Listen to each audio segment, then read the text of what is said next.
I wasn't supposed to see the message. It lit up on Marcus's phone as he stepped away from the table to take a call. The screen flashed briefly under the soft amber lights of the rooftop restaurant. I hadn't meant to look, honestly. I was just shifting the wine glass to avoid knocking it over. But there it was, clear as day.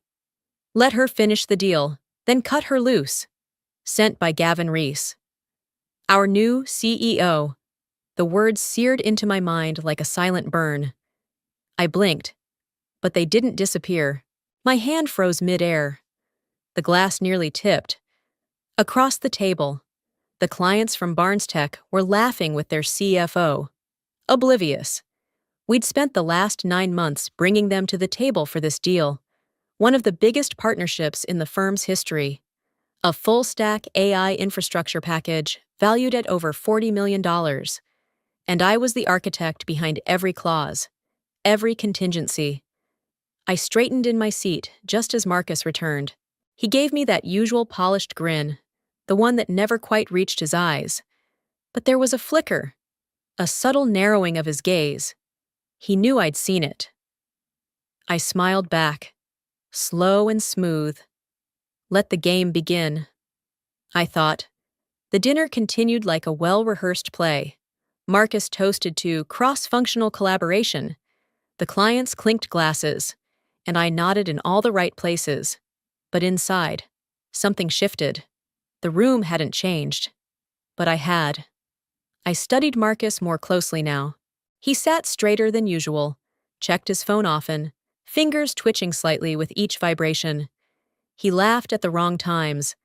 His act was intact, but only barely. The clients, however, were all warmth and praise.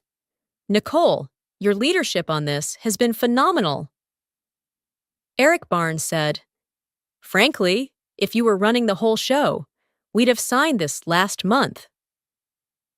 Before I could respond, the waiter returned to top off our drinks. He looked at me, then turned to Eric and said, a bit too cheerfully, "Always a pleasure serving the CEO and her team." I caught Marcus's expression just as the words landed. His knuckles went white around the stem of his glass.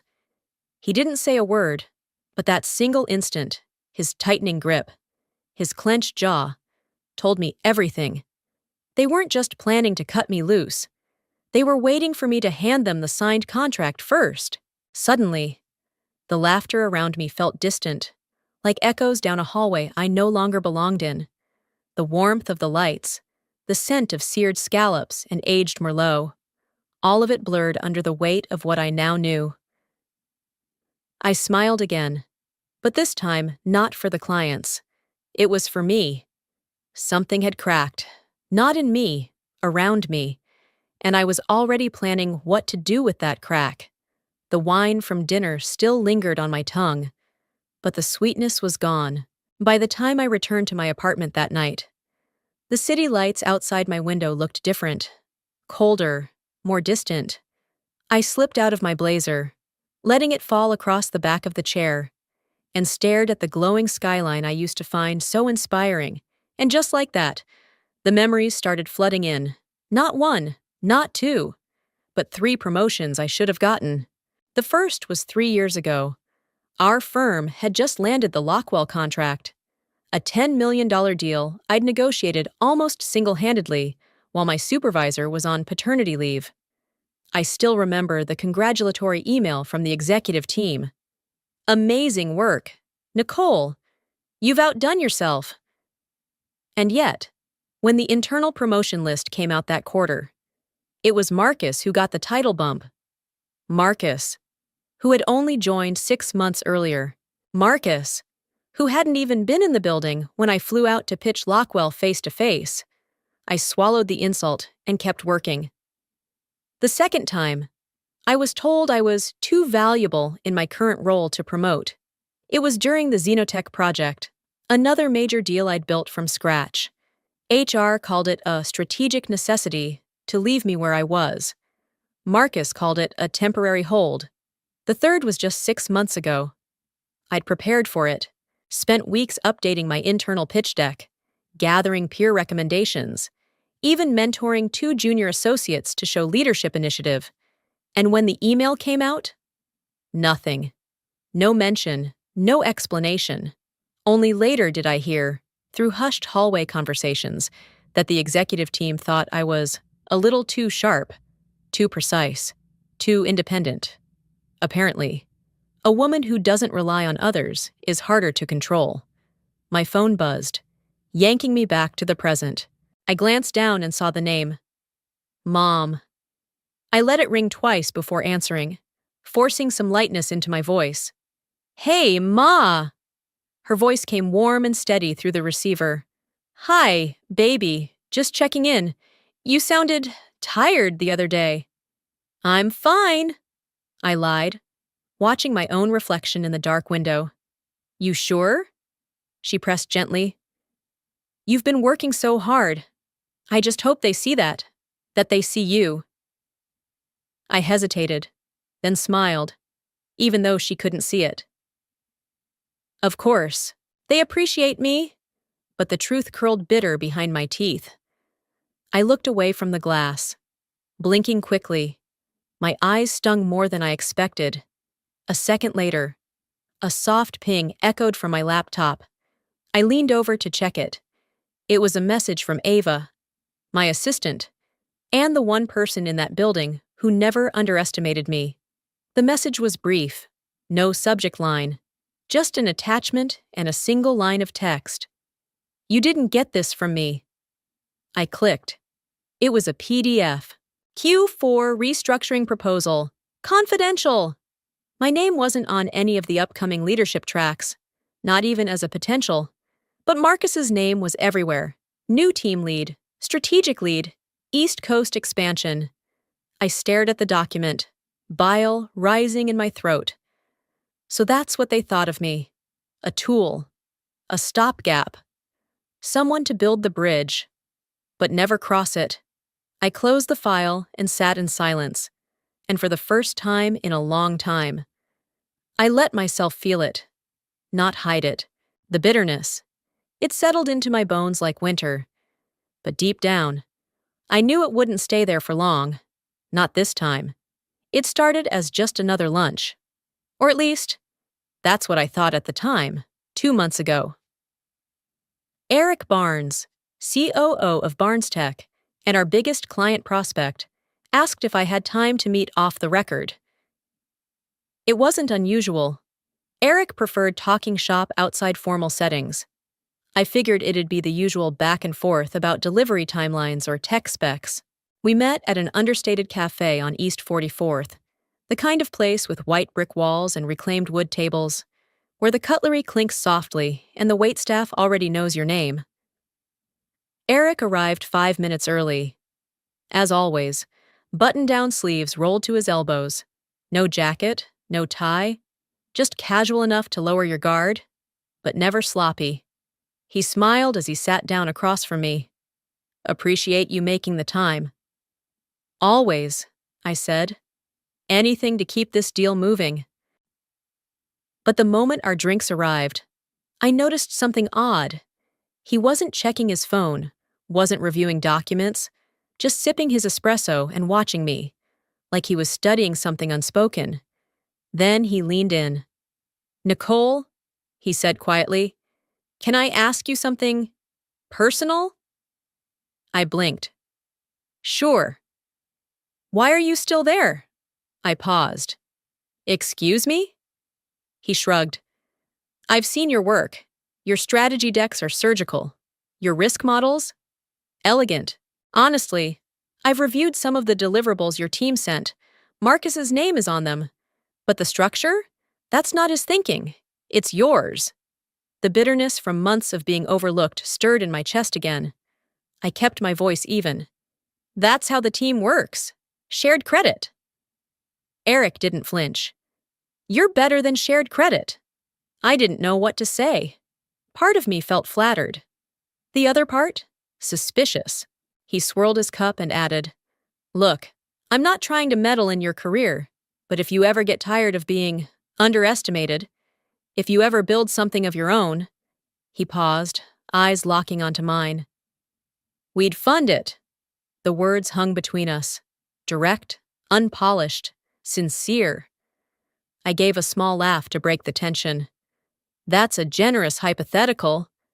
I don't do hypotheticals, he said.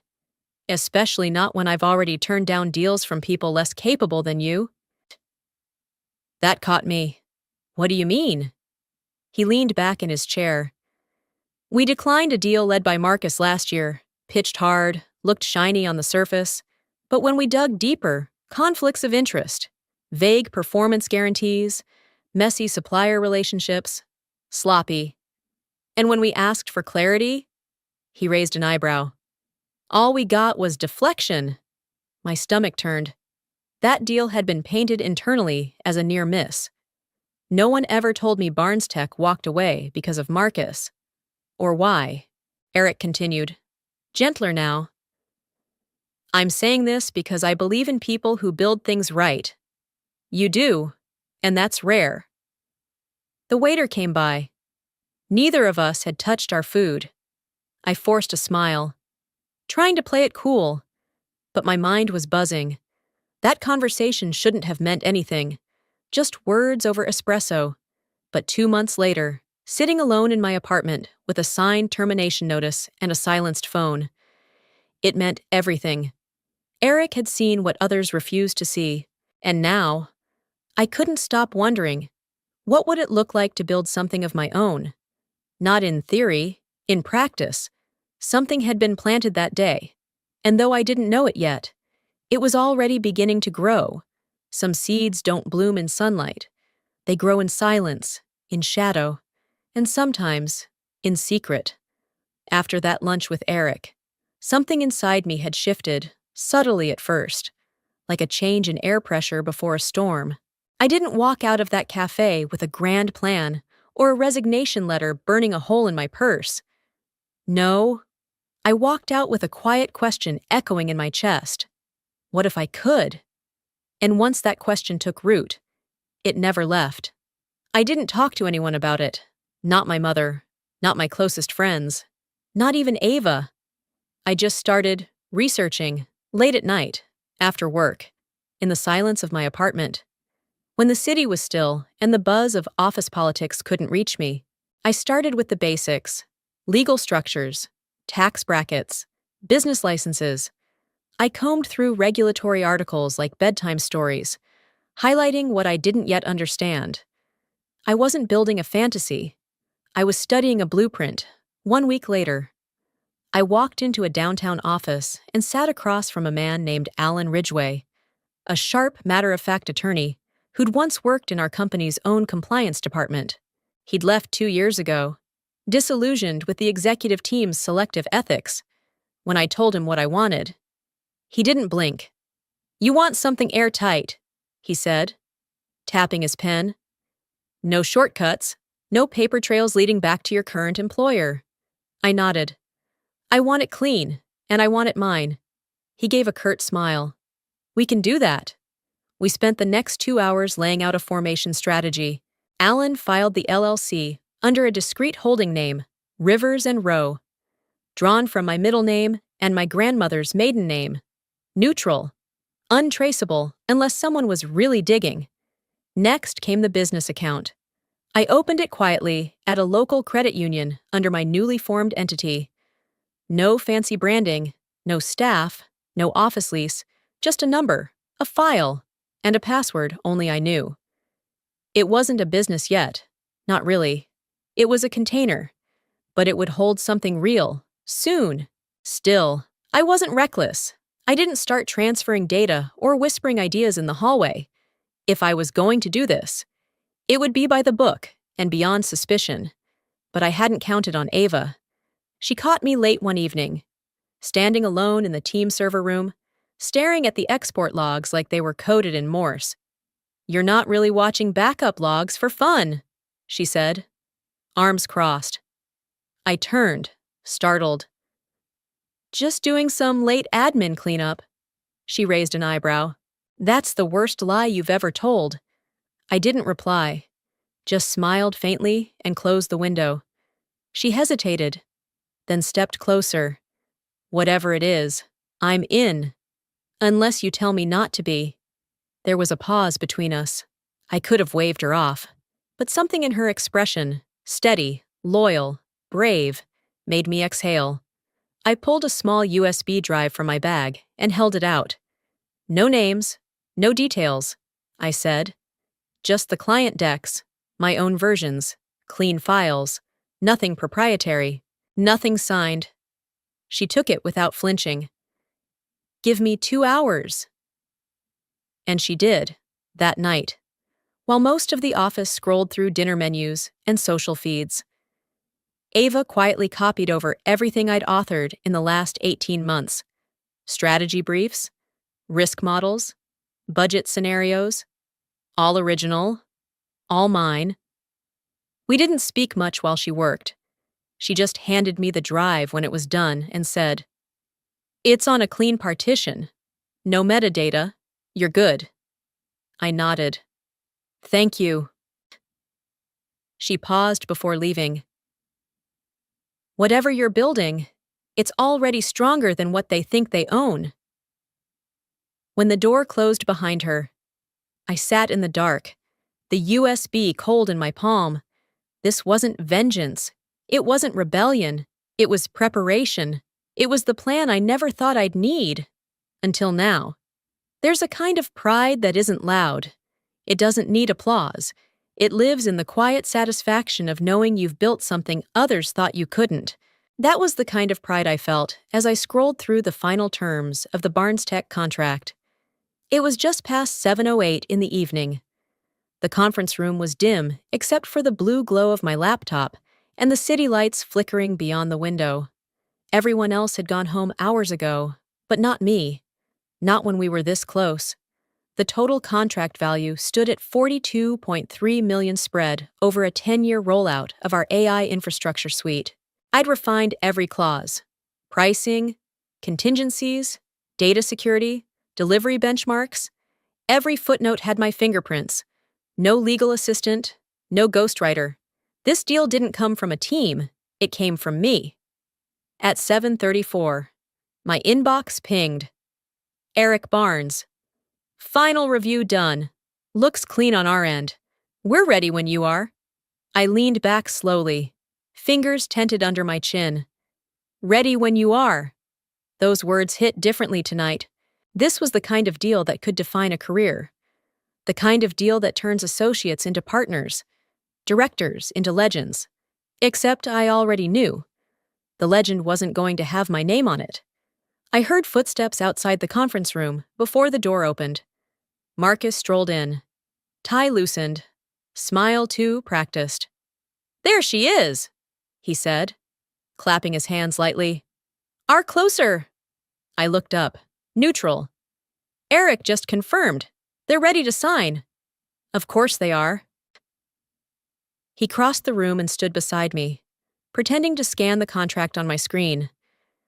"You've done incredible work. Nicole, truly." There it was again. That tone. Too smooth. Too tight around the edges. A week ago, I might have mistaken it for genuine, but not now. Not after seeing the text on his phone. Not after everything I'd already put in motion. Still, I nodded politely. "Appreciate it." He lingered a second too long, then clapped my shoulder lightly and turned to leave. "Let's make history." The door clicked shut behind him.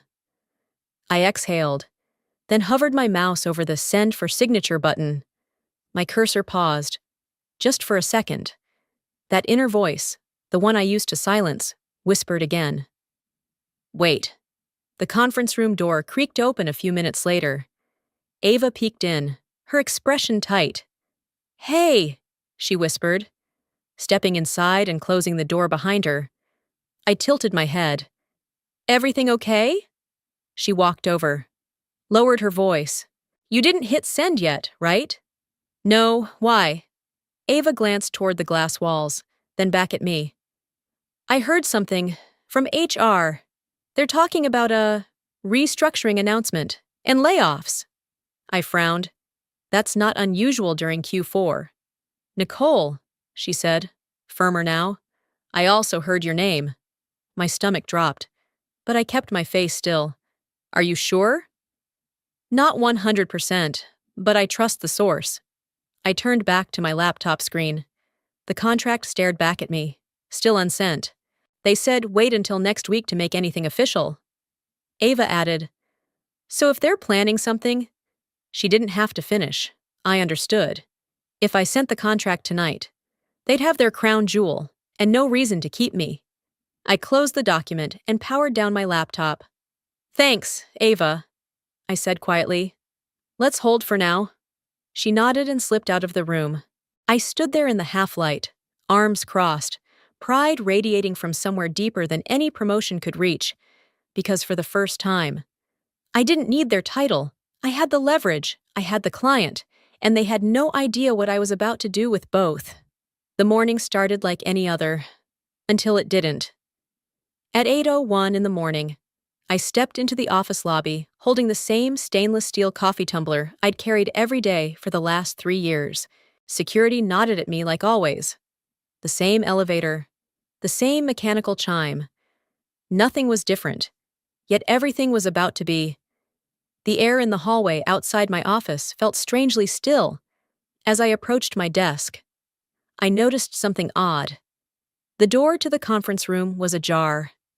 Inside, Marcus and 2 senior managers were huddled over something on his laptop. Their voices dropped as I passed. That's when I felt the first flicker of unease. I turned on my computer. The login screen blinked once, then froze. I typed in my credentials again. Nothing. Just a soft red warning. Access denied. I frowned and reached for my phone to call it, but before I could dial, an email alert buzzed from HR Dept Subject, Status Update. Time, 9:02 in the morning. I clicked, and my world tilted. Your employment with Synertech is terminated effective immediately. Your credentials have been deactivated. Please do not attempt to access company systems. HR will contact you for exit logistics. No salutation, no signature. Just that, 5 cold, clipped lines. I reread the email, hoping it was some kind of error, a prank, a phishing scam. But my badge had already stopped working. I realized it when I tried opening the secure folder on my desk drive, and the reader blinked red. My Slack? Logged out? My email? Gone? My calendar? Wiped! I sat frozen for a full minute. The only sound in the office, the faint buzz of the overhead lights. Then my phone buzzed. Ava! They cut you off? I just found out. I'm done. I'm leaving. I won't stand here and smile while they erase you. Another buzz followed, this time from Sarah, a junior analyst I'd mentored. I just saw the update in HR's backend. They've reassigned your projects to Marcus, without your name even listed. That was when the reality started to set in. Not just that they'd let me go, but that they were trying to erase me entirely. My fingerprints on the deal, my months of work, my leadership, my planning, my legacy, all being buried in real time. Marcus didn't look surprised when I passed him in the hallway 10 minutes later. He just offered me that same forced smile and muttered, "Hope everything works out." It wasn't a farewell. It was a performance. As I walked back to my desk for what I now realized would be the last time, I noticed something on my chair. A small manila envelope. No label, no name, just sealed shut. I glanced around. No one was watching. I opened it. Inside was a black USB drive and a yellow sticky note in Ava's handwriting. "You'll need this. It's everything you built." My throat tightened for a moment. I didn't know what to do, whether to cry, scream, or laugh. I'd spent years building up trust in that company, sacrificed weekends, holidays, and sleep, stayed late, showed up early, hit every number they asked for, and in the span of 1 minute and 5 sentences, they'd erased me. But Ava hadn't. She remembered. She saved what mattered. I slipped the USB into my bag and looked around my office one last time. The framed certificate from MIT, the shelf of AI journals, The empty chair across from mine, where clients had sat, asking me questions Marcus never could answer. And in that moment, something inside me snapped, not in rage, but in clarity. I wasn't walking out empty-handed. They'd fired me, but I still had my relationships, my knowledge. And now, thanks to Ava, my work, as I exited the building, the cold morning air slapped against my skin like a second awakening. I didn't look back, because I already knew this wasn't the end. This was the moment they made their biggest mistake, and all I had to do was stay quiet and let it unfold. That night, the silence in my apartment was unbearable. No humming laptop, no Slack pings, no calendar alerts buzzing on my phone, just stillness. I sat curled up on the couch, the only light coming from the open laptop in front of me. On the screen was the contract. My contract. The one I had spent nearly a year constructing. The one Barnes Tech had confirmed was ready for signature just 24 hours earlier. And yet now it felt radioactive. I hovered the cursor over the file name, Barnes AI Infra, Final V27, PA PDF. My finger rested on the delete key. I'd thought I was stronger than this. I'd built contingency plans. I'd registered Rivers in Row. I'd prepared a clean exit. But I hadn't prepared for the humiliation, for being discarded with no explanation. No thank you. No trace of what I'd given. I hadn't prepared for what it would feel like to be invisible. The USB Ava gave me sat on the coffee table like a lifeline I wasn't sure I deserved. I stared at the blinking cursor. Just press delete. End it. Erase the evidence. Start over. Then my phone rang. Mom. I nearly let it go to voicemail, but something in me cracked, and I answered. Hi. Ma, I said, forcing my voice to sound casual. Hi, baby, she replied, her voice gentle but alert. You okay? I hesitated. Yeah, just long day. She was quiet for a second. Then, I know your long day voice. What happened? My eyes welled up, but I blinked fast. It's nothing, just corporate chaos. You know. A beat passed. Then came the question I didn't expect. Do you want me to come over? That simple offer, so soft, so sincere, hit me harder than any boardroom betrayal. She lived 2 hours away, had arthritis in both knees, and barely drove at night anymore. But she would have come, no hesitation.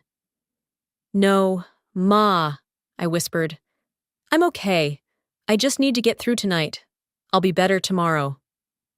She didn't argue, just said, You don't have to be better. You just have to be honest with yourself. I choked on a response. I love you. I love you too. More than any deal. Nicole, more than any job. After we hung up, I set the phone down and just crumbled.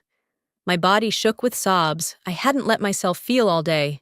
Grief, shame, anger, all of it poured out in thick, breathless waves. And when it passed, I sat in the stillness, arms wrapped around my knees, feeling small for the first time in years. That's when I noticed the blinking notification on my laptop, a single unopened email from 2 months ago, from Eric Barnes. Subject, You know what you're worth, sat. 2 months ago, I clicked, Nicole, I don't know what will happen with the deal, but I want you to know this. We've worked with dozens of firms, dozens of teams.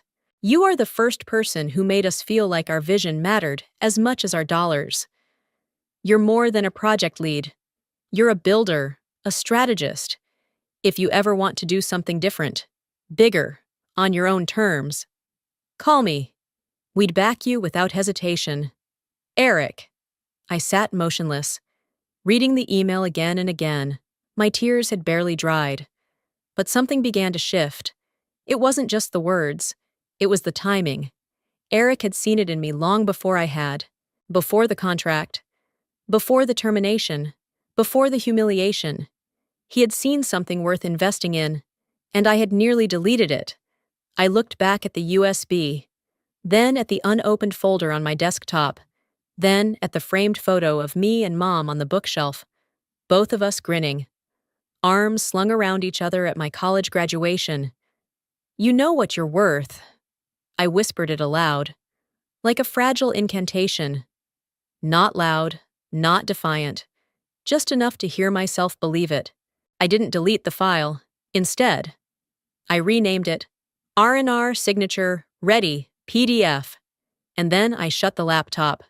Not because I was giving up, but because, for the first time in 24 hours, I knew exactly what I had to do. Tomorrow wouldn't just be a new day. It would be the first day of mine. Resolve doesn't always roar. Sometimes, it's the silence after the storm, the clarity that comes when you stop asking for permission. The morning light streamed in through the blinds, slicing across the hardwood floors like a quiet spotlight. I hadn't slept much, but I didn't need to. Sleep is for healing. I wasn't healing anymore. I was moving. I sat at my kitchen table, hair pulled back, sweatshirt sleeves pushed to the elbow. In front of me was my laptop, a mug of black coffee, and the USB Ava had handed me like a torch. The contract file, now renamed R&R Signature Ready PDF, was open, identical to the original, with one exception: the signature block. The Signertech logo had been removed, replaced by a clean, minimalist header. Rivers and Rowe LLC, Authorized Representative. Nicole Everett, Chief Executive Officer. I stared at it for a long moment. It felt surreal. Seeing my name like that, not buried in the footnotes, not copy-edited out of a press release, but leading, declaring, owning. I didn't flinch. Not this time. Before I sent it, I opened a secure message window with Alan Ridgway, the compliance lawyer who helped me form Rivers and Rowe.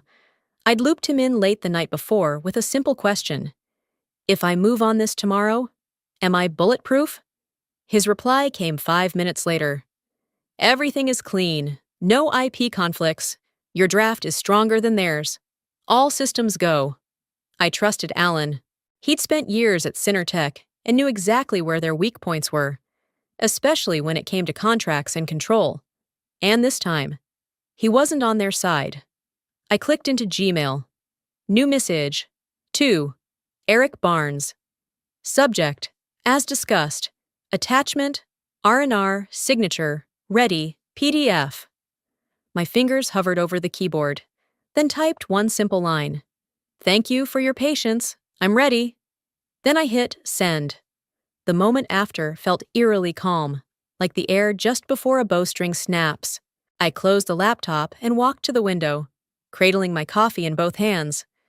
Outside, New York was waking up, joggers cutting through the park, a delivery truck reversing with a slow beep. Just another Tuesday. Except, it wasn't. My phone buzzed. Eric Barnes. Timestamp 3 minutes after send. I tapped the notification. We approve, and yes, funding is still on the table. You're doing the right thing. We'll make the announcement jointly this Friday. Congratulations. Nicole. I stared at the screen, not breathing. Then, without thinking, I smiled. Not a grin, not triumphant, just quiet, focused. Behind that one message was everything I'd fought to believe again. That my work had value, that integrity could win, that I didn't have to play someone else's game to build something better. A second message followed from Eric's team. Please forward banking details for invoice processing. Expect the first installment within 24 hours. 24 hours. The company that fired me by email was about to watch $42 million transfer into the hands of the woman they'd erased. I sat down again, this time on the couch.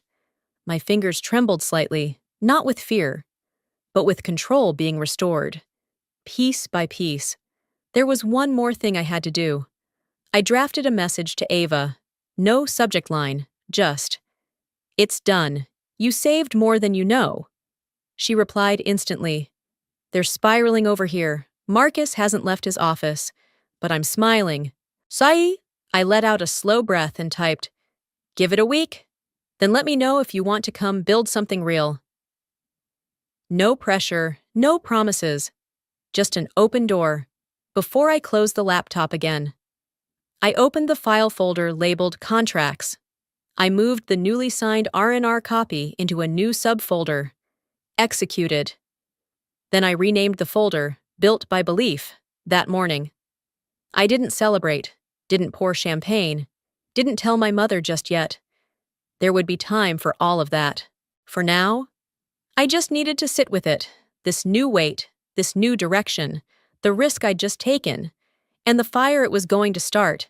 I'd signed the biggest deal in company history, only it wasn't their company anymore. It was mine. Power doesn't always announce itself. Sometimes it arrives quietly, printed in black and white, on the front page, by 9:04 the next morning. The headline had already broken. Barnes Tech signs $42 AI infrastructure deal with Rivers & Rowe, LLC. Tech Edge Daily. I read it once, then again. It was real. It was published. And it didn't mention Synertech. Not once. The article included a photo of Eric Barnes shaking hands with a faceless woman, cropped just enough that no one could tell it was me. The caption read, New tech firm, led by former Synertech strategist, finalizes largest private sector AI deal of the quarter. Strategist, not executive, not manager, but the message was clear to anyone who'd been paying attention. I waited for the fallout. It came faster than I expected. By 9:15, my phone started buzzing. Unknown numbers, former co-workers, even a journalist I hadn't spoken to since the Lockwell launch. I ignored every call. Then a name flashed on my screen that made me pause. Marcus. First call, then a second, then 4 more. Each one I sent straight to voicemail. Then came the text. Nicole, we need to talk. Urgent. Slunt. I didn't reply. Instead, I forwarded the article to Alan, my attorney, with one line. Prepare for inbound noise. I'm not answering anything today. He responded with a thumbs-up emoji and a note. Proud of you. Let the silence speak. I was still sipping coffee when Ava messaged me. Short and fast. They just saw it. Marcus slammed his laptop shut so hard it cracked. I couldn't help but smile. Another message came seconds later. Lindsay from PR is walking around like someone shot her. She asked 3 people. Who is Rivers & Rowe? I hadn't told anyone the name of my LLC. Not even Ava until the morning I sent the contract. That anonymity made the reveal even sweeter. Now they knew. Now it was public. Now they were scrambling. A few hours later, Ava sent another update. Just overheard Marcus on the phone saying, We've lost leverage. It's out of our hands. He sounds defeated. That was the shift. For years, Marcus had moved like someone untouchable, always a step ahead in politics, always just charming enough to dodge consequences. But this deal had exposed what Synertech refused to admit. He didn't build the bridge. He just walked across it. I had built it. Every number, every provision, every clause in that deal was mine. I knew where the client pain points were, which legal teams needed extra time, which metrics would make procurement say yes. And now that knowledge had value, not as an employee, but as an equal. At 11:01, I received an unexpected call from an internal number at Synertech. I let it ring. Then, out of curiosity, I listened to the voicemail. It was Linda, the company's longtime PR director. Hi, Nicole. I just saw the article. I don't know what to say. I'm surprised, honestly. A bit impressed. I hope we can catch up sometime. Maybe clear the air? The air, I thought, had never been clearer. I forwarded that voicemail to Ava, who replied, Linda's in full crisis mode. She just asked if anyone had your personal email. Should I pretend not to have it? I laughed quietly and wrote back, pretend like we've never met. That afternoon, I stepped out of my apartment for a walk. The chill in the air didn't bite as sharply today.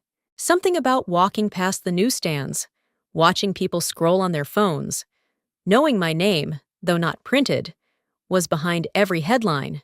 It felt like reclaiming space. I wasn't just taking a breath. I was making room, back home.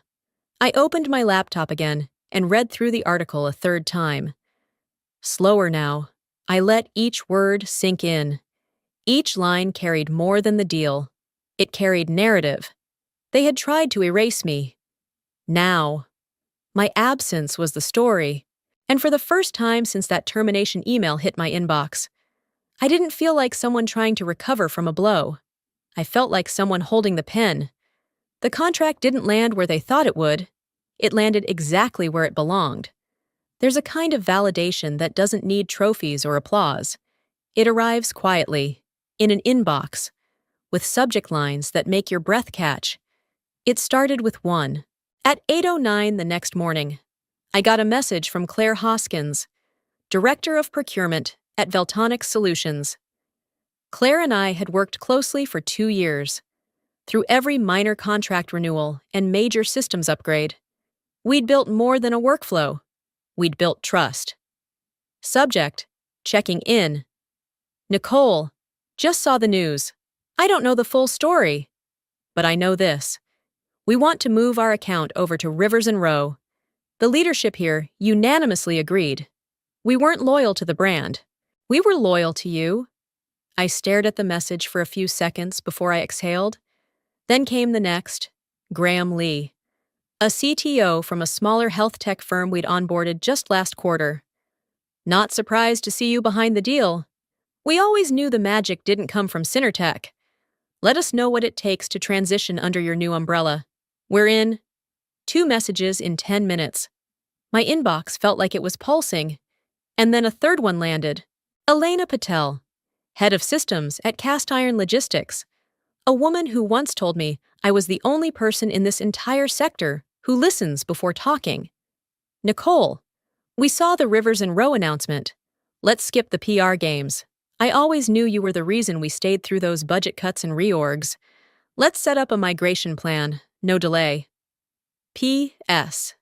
I hope Ava's with you. That girl is sharp. I laughed at the last line and forwarded it to Ava, who replied immediately, Are we building a new client wall yet? Because this email deserves a frame. But the one that caught me most arrived just before lunch.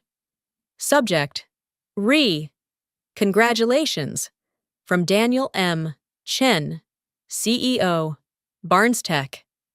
It was short, direct, the way Daniel always was. We're ready to deepen our partnership. When you're ready to talk about product development, we'd like to explore investment options. Let's set a meeting next week. I leaned back. Heart racing, not from fear, but from quiet awe. Daniel wasn't just renewing the contract, he was offering to invest in my next move. Not because of Rivers and Rowe's track record, there was none. Not because of Synertech's reputation, they'd been scrubbed from this equation. He wanted to invest in me, for years. I'd carried the weight of execution, while others collected the credit. I had stayed late, flown across time zones, translated jargon into clarity for boardrooms full of men who wouldn't remember my name until the numbers hit. I had watched Marcus smile through my success. But today, the names in my inbox remembered, and they chose. At 2:47 in the afternoon, I stood at my new co-working space's window, looking down at the street below. I hadn't decorated the space yet. No plaques, no logo on the glass. Just a desk, a screen, and a whiteboard filled with scribbled ideas. But I didn't need more to feel it. The shift, for so long. I'd measured my value by what others were willing to acknowledge.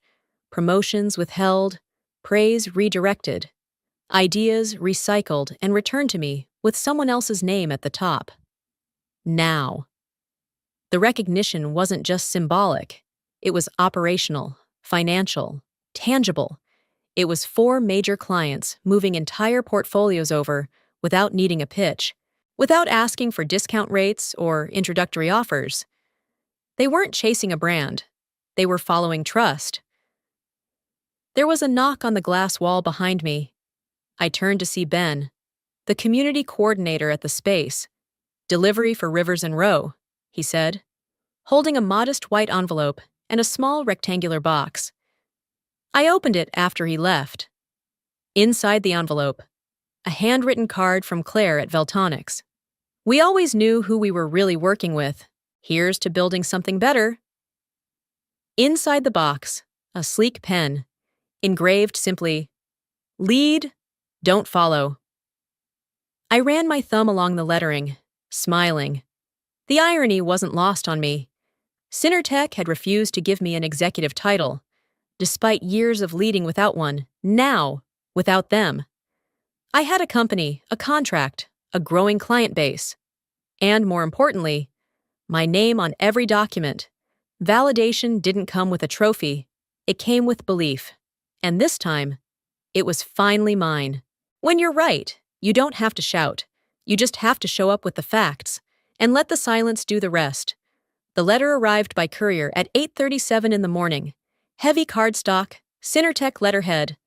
Legal department watermark, faint but unmistakable. Inside, this correspondence serves as formal notice of pending legal action regarding unauthorized client interference and breach of proprietary agreements. I didn't read the rest. I didn't need to. They were suing me. For what? For outmaneuvering them legally? For saving my own work? For refusing to sign a contract they never offered in the first place? I slid the letter across the table toward Alan Ridgway, who was sipping his second espresso across from me in our shared conference space downtown. His reading glasses slid down his nose as he scanned the document with a dry, unimpressed smirk. "They're really doing this?" I asked, almost laughing. Alan shrugged. "Of course they are. It's not about winning. It's about intimidation." I leaned back. "They want to make noise. They're losing control," he said, tapping the paper.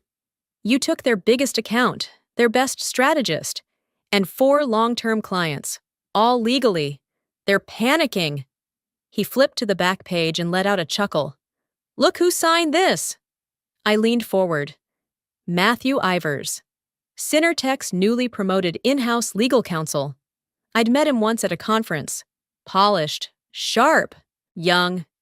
Maybe too young. Alan laughed again and leaned back. "He was my intern, back when I still wore cheap suits and wrote actual contracts by hand." I raised an eyebrow. "You're serious?" "Dead serious. I taught him everything he knows, unfortunately. Not everything I know." He folded the letter and placed it back in the envelope. "I'll draft a reply today. You'll never see a courtroom." "Confident?" "Nicole," Alan said with a grin, "you were never even officially an employee. There's no non-compete, no intellectual property clause. They classified you as a contractor to avoid paying full benefits, remember?" I nodded. I remembered all too well. Every time I'd asked about full-time status. They told me it was pending or in review. They loved my flexibility, my ability to bill hours without getting paid time off. They'd kept me dangling for years, quietly useful, quietly disposable. But now, that technicality, one they thought would save them money, was going to bury their lawsuit. Alan continued. "We'll respond with a copy of your original onboarding email, your contractor terms, and your last tax document. It'll take 1 round of responses before they fold." He stood up, adjusting his blazer. "And just to be safe, I'll blind copy the Bar Association Ethics Committee on our response." I looked up, surprised. "You think it'll go that far?" Alan gave a half smile. "No, but it'll make Matthew sweat." Later that afternoon, I received an email with Alan's drafted response. It was clinical, bulletproof, and scathing in all the right ways. He closed with a line I hadn't expected, but instantly loved. "My client will not be intimidated by a company that refused to recognize her value, on paper or otherwise." I read that line 3 times, then once more, just to let it sink in. There was no need for revenge, no fire, no fury, just facts and dignity. I forwarded the email to Ava with the note. They poked the wrong lawyer. She replied instantly, they poked the wrong woman. That night, I slept better than I had in weeks, not because they backed down, but because I never had to yell to be heard. This time, the law was on my side. And finally, so was the truth. Victory doesn't always come with noise. Sometimes, it hangs quietly in a frame. Morning light spilled through the tall windows of my new office, soft and golden, warming the white oak floors and the sleek, matte finished desk I'd chosen just last month. On the wall behind me hung a single frame. No diploma, no press clipping, just a printed screenshot, mounted under glass. Let her finish the deal, then cut her loose. Sent at 7:52 in the evening. No sender name, no company logo, just those words. My hand brushed the edge of the frame as I straightened it, as I did every morning. The message that ended my career had started my empire. The door creaked open gently behind me. Nicole? I turned, smiling instantly. Mom stood in the doorway, her coat folded over one arm, hair pinned neatly, smile both proud and weary. She didn't visit the city often anymore. 2 hours of traffic was hard on her knees, but she insisted on seeing the new space in person. I walked over and hugged her. She held me tight for longer than usual. I brought muffins, she said, handing me a small paper bag. Still warm. Blackberry? I asked. Of course. You think I'd forget? We laughed. I guided her in and offered the seat by the window, the one I always pictured her in when I first imagined having my own office. Her gaze wandered around the space, lingering on the bookshelves, the potted ficus, the stack of investor portfolios on my desk. But her eyes stopped at the frame. She leaned in slowly, squinting. When she read the message, her face went still. Then she exhaled, soft but certain. They didn't fire you, she said. They freed you. I swallowed, nodding once. Yeah, they did. She looked at me, something shimmering behind her smile. And you walked out with the very thing they thought they were taking. I didn't answer. I didn't need to. My phone buzzed once on the desk. I glanced at the screen. Tech Edge Morning Report. Breaking. 5 key clients officially cut ties with Synertech as of this morning. Rivers & Rowe, founded by former strategist Nicole Everett, is now valued at 3 times Synertech's current market cap. I let out a quiet breath, then turned the phone so Mom could see. Her eyebrows lifted slightly. 3 times? I nodded, still processing it myself. And that's without even launching our product division. She leaned back, eyes misty now. You always did color outside the lines. I just didn't realize you were drawing a new map. We sat in silence for a moment, the kind that holds everything unspoken. Outside the glass, the city moved as it always did, impatient, buzzing, ruthless. But in here, there was space, room to breathe, room to build, room to become what I had always known I could be, if someone, anyone, had just believed. Turns out, I didn't need their belief, just my own. I looked back at the frame one last time. The message that tried to erase me had become my cornerstone. They'd cut me loose, and I had flown,